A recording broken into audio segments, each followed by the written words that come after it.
What's going on, guys? Sean Hubbard here, and I wanted to offer you a pro tip today, and that is to focus on your introductions. I would suggest that introductions probably represent a missed opportunity most of the times to answer that big question. Now, you'll recall people that are looking for care are showing up with one big question that many times they're not verbalizing, and that question is, do you guys care? But they might be asking a technical question verbally, so it's kind of tricky. That's why we wrote Practicing the Language of Choice, and the subtitle, How Answering the Big Question Enhances Your Experience as a Healthcare Professional. Now, the big question again is, do you guys really care? And we're talking about introductions.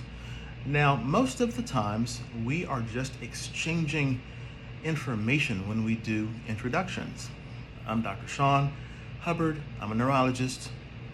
Mrs. Johnson, here, you're a patient in 212 bed A. Okay, now what brought you in? That doesn't really say that I care.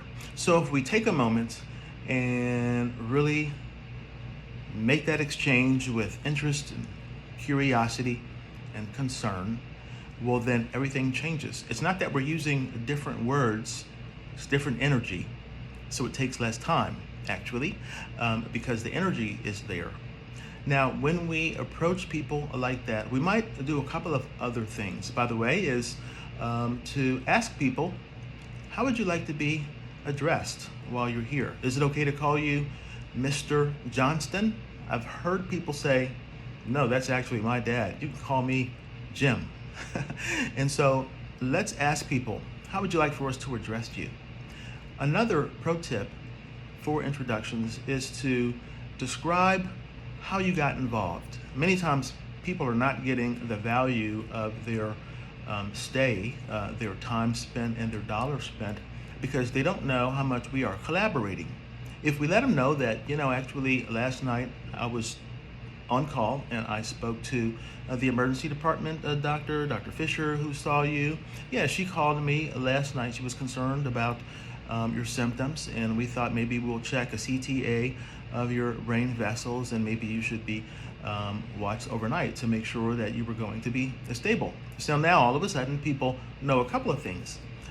They know that doctors are collaborating on their behalf, and they know that these doctors are sharing concern, and they also know how I came to be involved, as opposed to somebody consulted me or I just showed up because I'm a greedy doctor who just walks around looking for people to see and bill.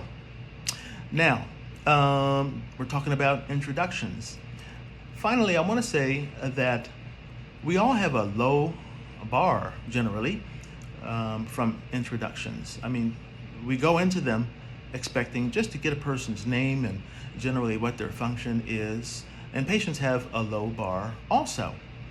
So it's a wonderful opportunity to exceed that expectation that they have and make it a delightful experience just by exceeding that low bar and doing it well during the introduction.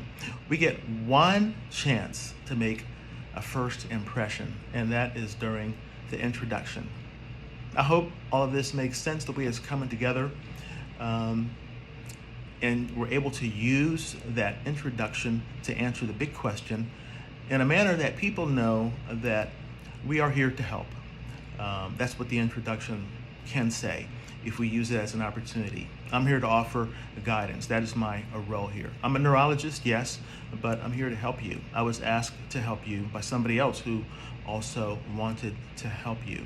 All of these things are communicated energy-wise. Word-wise, yes, but if the energy there, well, then it takes less time and less words. Take care, guys. Keep winning.